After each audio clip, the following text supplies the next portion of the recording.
Continuamos en la UNED y estamos hablando de historia de las religiones del mundo. En concreto estamos hablando del cristianismo. Hablemos del carácter contradictorio del dogma y la ética cristiana. La compleja historia del desarrollo de las comunidades cristianas se reflejó en el dogma de su religión. Surgida inicialmente como pequeña secta judía, el cristianismo se fue transformando en religión universal a medida que satisfacía las necesidades y demandas de nuevos grupos de población y diversos elementos étnicos y de clase. Ello determinó que el propio dogma cristiano se hiciera extraordinariamente complejo, enredado y contradictorio. Es difícil hallar otra religión en el mundo que encierre tantas contradicciones internas y que sea tan ilógica y absurda. Si dejamos de lado las contradicciones existentes entre los distintos evangelios, como hecho de importancia relativa, y nos limitamos a examinar solo los conceptos fundamentales del cristianismo, es imposible no asombrarse de las inconciliables contradicciones que se nos presentan. La idea del Dios omnipotente y bondadoso está en abierta contradicción con la del Dios que sufre y que expía con su muerte los pecados de los hombres. La idea misma de ese Dios omnipotente y benevolente contradice la idea del pecado en que estaría incluido todo el género humano y la doctrina acerca de la recompensa en el más allá y de los tormentos que deben sufrir los pecadores. Si es tan bondadoso y omnipotente, debió haber brindado feliz destino al mundo y a los hombres, y no condenar a eterno tormento a todos los hombres por haberlos creado malos, él mismo. El dogma de la predestinación contradice la doctrina de la Iglesia sobre el libre albedrío del hombre. El Dios omnipotente destinó, por anticipado, a unos para la vida justa y la felicidad del paraíso, a otros para el pecado y los tormentos en el otro mundo. Pero al mismo tiempo, según la doctrina cristiana, la voluntad del hombre es libre. Él mismo elige para sí el camino del bien o el camino del pecado, y por eso Dios recompensa a unos y a otros los castiga. Los teólogos cristianos tratan de resolver de distinta manera esta contradicción dogmática, pero con idéntico resultado negativo. Salta a la vista también el absurdo de la Trinidad. Dios es uno y tres a un tiempo. Dios Padre, Dios Hijo y Dios Espíritu Santo. Dios Padre envía a su Hijo a la tierra y éste nace allí de Dios, el Espíritu Santo, y de una mujer. En la tierra, el Dios Hijo dice constantemente a los hombres que su misión es cumplir la voluntad del Padre que lo ha enviado y no la suya propia, que reza a su Padre rogándole que le dé fuerzas para soportar la terrible ejecución. Le ruega inclusive que lo libre de esa ejecución. Pero resulta que él y su Padre y el Espíritu Santo, que también es su Padre porque hizo que lo concibiera su madre, son una sola y misma cosa, el propio Dios. Es imposible a la razón humana comprenderlo. Este enredo se explica por el hecho de que las partes integrantes de la Santísima Trinidad fueron tomadas de fuentes distintas. Dios Padre es el Jehová, Sabaoth, hebreo. Dios Hijo es el Mesías Salvador, cuya imagen compleja ya hemos examinado anteriormente. Y el Espíritu Santo es Pléroma, el principio divino, abstracto de los gnósticos, y que éstos ponían muy por encima del Dios hebreo Jehová, e inclusive en parte lo ponían a este último. La asociación inescrupulosa de esas distintas ideas es lo que dio por resultado la Trinidad cristiana. Existen también otras numerosas contradicciones dogmáticas y faltas de coordinación lógica. Esas contradicciones y la compleja ideología del cristianismo son fruto de esa encarnizada lucha dogmática entre las distintas orientaciones, lucha que a su vez era el reflejo de la que libraban a las diversas fuerzas de clase de los intereses de éstas que aparecen representados en el cristianismo de la primera época. Pero las masas de creyentes no manifestaban confusión ante esas contradicciones del dogma, lo que tiene su explicación, pues el cristianismo se gestó como religión de los esclavos y de las masas oprimidas, quienes no necesitaban del dogma. Les era preciso creer en una divinidad bondadosa, en el Salvador. Buscaban consuelo en la religión. Si en general en las religiones el elemento emocional predomina sobre el raciocinio, en los movimientos religiosos mesiánicos de masas ello se manifiesta de manera mucho más notable. Pero cuando comenzó a fluir a las comunidades cristianas gente de otras clases, representantes cultos de la sociedad romano-helénica, compenetrados del espíritu de la filosofía griega posterior, con su refinado idealismo, éstas introdujeron en el cristianismo sus intereses e ideas, pero no lograron resolver esos problemas del dogma. Así como es de embrollado y confuso su dogma, también es contradictoria y poco clara su ética. Evidentemente, durante el proceso de la prolongada lucha de ideas en la concepción cristiana del mundo, afluyeron normas éticas y principios muy diferentes entre sí.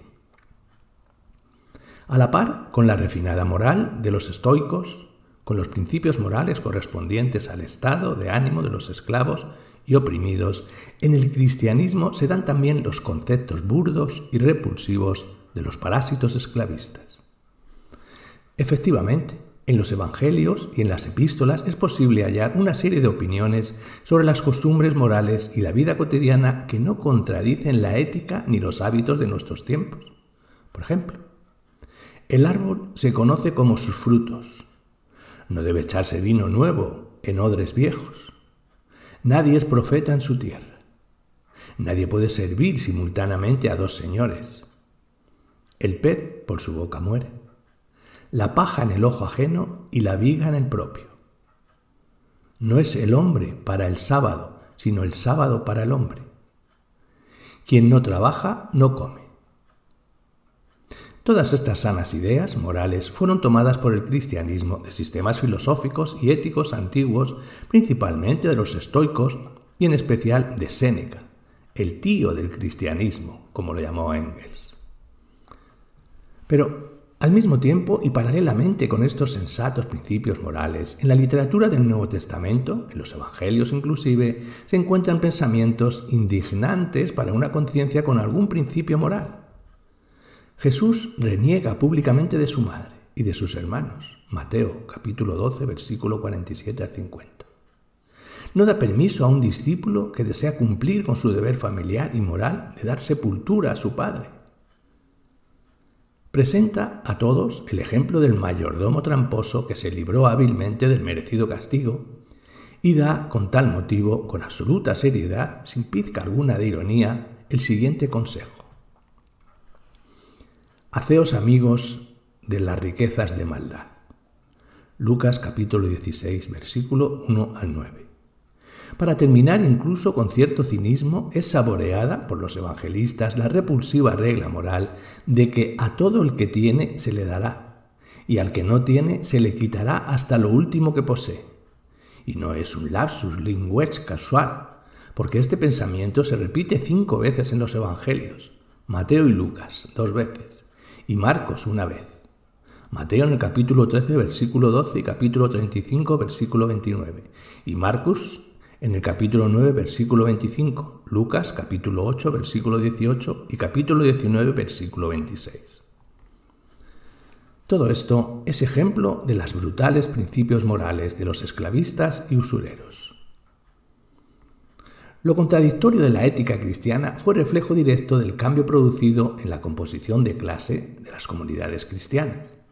Al principio, estas estaban formadas por los judíos rebeldes, pobres y dominados por el espíritu combativo del Apocalipsis. Cuando este espíritu se esfumó, luego derrotada la sublevación judía, el estado de ánimo de las masas oprimidas se reflejó en el cristianismo, en forma de glorificación de los pobres y condenación de los ricos. Mas, ay de vosotros, ricos, porque tenéis vuestro consuelo. Ay de vosotros, los que estáis hartos, porque tendréis hambre. Lucas capítulo 6, versículo 24 y 25. Venid a mí todos los que estáis trabajados y cargados, y yo os haré descansar. Mateo capítulo 11, versículo 28. Así los primeros serán los postreros. Sin embargo, expresando compasión por los esclavos y oprimidos y prometiéndoles recompensa en los cielos, los autores de los evangelios ni siquiera pensaron en plantear el problema de la liberación de los esclavos en la tierra. La esclavitud les parecía cosa natural, que no despertaba dudas.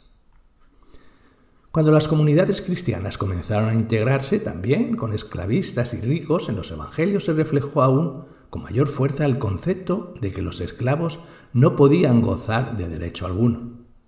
Por ejemplo, según las palabras del Evangelio de Lucas, Jesús da a sus oyentes los siguientes consejos.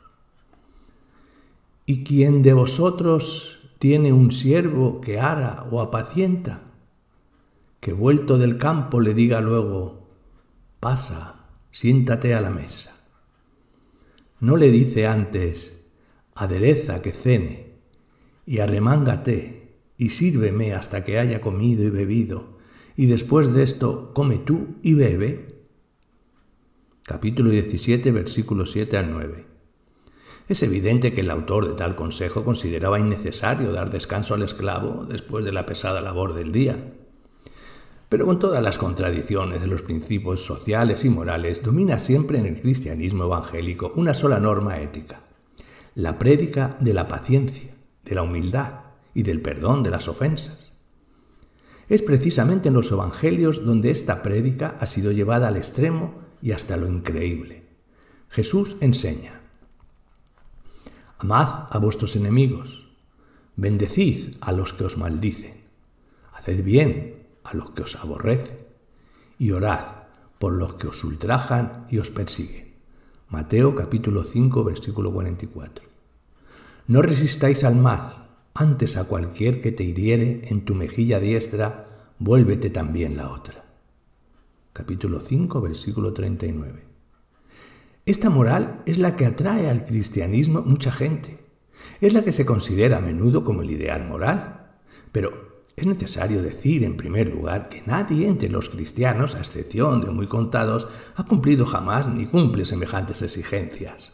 Segundo, que lo sensato que existe en ellos, el tranquilo y orgulloso autodominio, el respeto de sí mismo y del prójimo, no es original del cristianismo, sino que fue tomado del sistema ético de los estoicos. Y por fin, que en las circunstancias concretas en que tenía lugar la prédica evangélica, el régimen esclavista representó en esencia la defensa de dicho régimen. Pues bien, el llamado a perdonar las ofensas era dirigido a todos los hombres. Claro está que podía referirse ante todo y precisamente a los esclavos y a los oprimidos, que eran humillados por los opresores y nunca a la inversa. La prédica cristiana de humildad y perdón desde un principio fue un arma ideal para los explotadores.